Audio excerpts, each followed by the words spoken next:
Buongiorno e benvenuti alla conferenza stampa di Victoria e Abdul.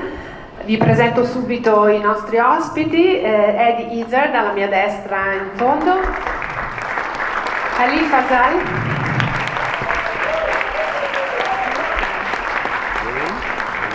Judi Dench,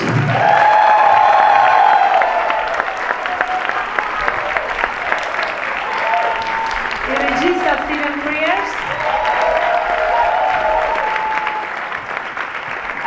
alla mia sinistra Nicolas Siré, direttore marketing Jaeger-LeCoultre, che quest'anno assegna il premio Gory to the Filmmakers 2017 a appunto Stephen Frears. Se ci dice brevemente il senso di questo premio. And we do watches to create emotions, and we feel with this you can relate to the cinema and to the filmmakers that also create emotions. So we want to give a particular support to those who change, the cinema, who brought a lot to the contemporary cinema, like Mr. Frears. I never expected to revisit this part, but I have a great affection for the part because I had no film career really to speak of before I played Mrs. Brown, and thanks to Harvey Weinstein after that, because that was made for television.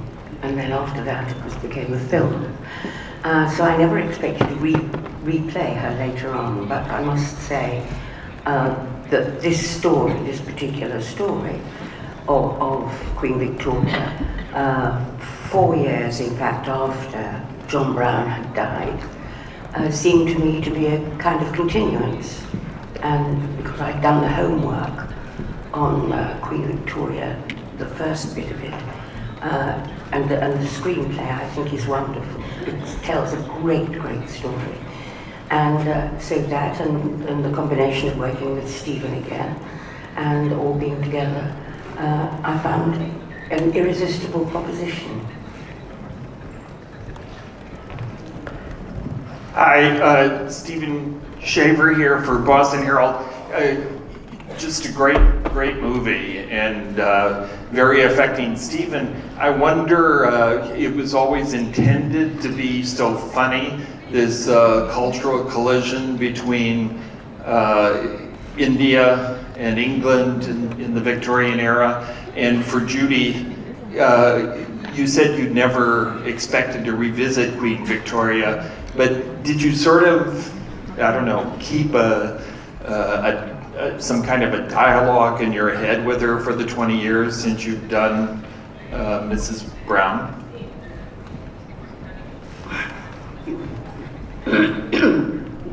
It was always meant to be funny. I thought to myself, what film would Donald Trump most like to see?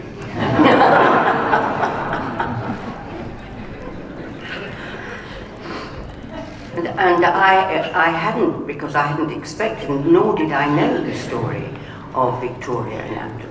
I didn't know this story. I knew as far as John Brown. So for me it was a question of taking that bit of history on and learning more about a really, well, I think a remarkable person. Really remarkable. How much of it is true? All of it. All of it. Bits of it, mostly. It's that wonderful line at the start of Butch Cassidy, some of what follows is true. And isn't that what it says at the start of our film? This is true mostly. I'd just like to say that as someone who hates comedy, I thought we were doing a drama. Failed again. Yeah. Peter Paul Huth, German television. The question to Mr. Frears. I remember years ago when you presented the Queen here in Venice, people asked you, what happened to Stephen Frears? Now he's making a film about the Queen. He's the one who made the beautiful laundrette and Prick Up Your Ears. What made you do another film about another Queen? I just got worse and worse. I don't know, it's a good script. It's quite irreverent, isn't it? I hope so. I've got to say, I think it's a beautiful story. At this time, in the 21st century, what it says about the nation of India And the fact that Ali Fazal is here and playing a role like this, and I've said this to him, that I think it's great that someone looking like him is playing this role at a time when the whole situation between the British Empire and India has completely changed. Indian companies are buying up things in Britain. And I've just played the stand-up tour in India, and the Indian stand-ups are now about to come and play all around the world because they're really good. Everything has changed, and it's a great story. It's an edgy story because of what we did to the Indian nation back then. And now people can watch, the people of India can watch, people around the world can watch this story and to see what actually went on, because this story has been suppressed for 100 years. So it's good to get it out. It is essentially My Beautiful Laundrette done with Kings and Queens. Allora c'è una domanda qui davanti, però prima vorrei chiedere ad Ali Fazal, interpreta un personaggio che per tanti anni è stato sconosciuto, misterioso, nessuno ne conosceva l'esistenza. Come ha cercato il suo personaggio, come si è documentato, come l'ha costruito insieme al regista? I was taken through an extensive series of readings and look tests with Stephen, so that he could be really sure, because I think somewhere this phase in Queen Victoria's life has just been it's been faded away, and nobody speaks about it. And Abdul was a very, very important character at that point, a real person. But Shabani has done the work, and there's so much and yet so little that's there was there for me to sift through and search on. So I read, and that's what I did. I read a lot on that time, because that time was so different and so essential to this man, to this little fantastical world that these two created in the middle of this massive British Empire. And I thought that was the first thing. The most important thing was the fact that Lee Hall has humanized even that period, where there was protocol, there was racism, there was everything that we really are witnessing even now. I remember my first visual walking in to Twickenham Studios, and there was an Urdu letter, impeccable Urdu, and there was an English letter. And the Urdu one was written by Queen Victoria, and the English one was Abdul Karim. I mean, it was just great irony and role reversal. And just backtrack from there. It reminded me of the relationship Rumi and Shams had. And Rumi is a great poet, and I'm not drawing parallels, but nobody knows about Shams. And Shams was this man who almost ruined Rumi. But that's when Rumi started. That's where the poetry came from.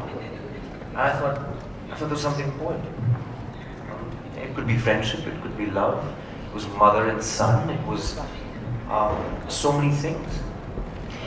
And I suppose it could have been any nationality. It just happened to be that this was her jubilee, and he was sent with the mocha, and this is how it evolved.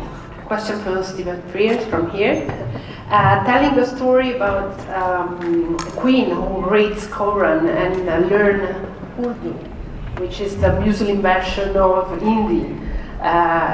Could be really relevant, especially now, and very provocative. Yes, of course it's relevant. Of course it's relevant. That's why I made the remark about Donald Trump. I think of this story, this is actually when I think about it, it's identical to My Beautiful Laundrette. It's about a Muslim boy, except that we no longer have Dan DeLuise, we have Judi Dench. They're much of a muchness. So it's lost its homosexual edge. It's become rather more conventional, I can see.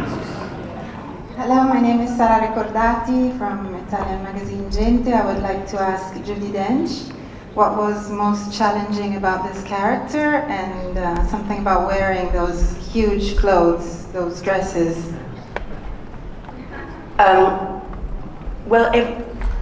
I know you're bored to hear this, but everything you are presented with is complicated and difficult, I think, to play. I haven't found the part yet that I thought this is the part I didn't have to do any work for. I could just do it and get up and do it. So every part requires an incredible concentration and a lot of work about it. So as I was saying before, the good thing was that I'd kind of done homework about the Queen Victoria, so I knew the homework. I'd done the homework on it. But wearing the clothes, yes, pretty tricky. She was under 5 foot, and I am a lot over 5 foot. She was under 5 foot and 46 inches round the waist. Because after Albert died, she just could not stop eating. Just, you know. So it was, you know, you can tell. You do a long take and you do a long day and you're in all that stuff underneath. And then you have to have some kind of comfort break. And that's pretty tricky. That goes on for longer than it should. And so you learn not to drink water and not to drink coffee and, you know, to stay off as much liquid as you can during the day. But once you're in all that, and over that corsets and over that the weight of the dress and everything, you then don't have to you don't have to think about how she walked or sat or because you're conditioned by what you're wearing. So that's all help, actually.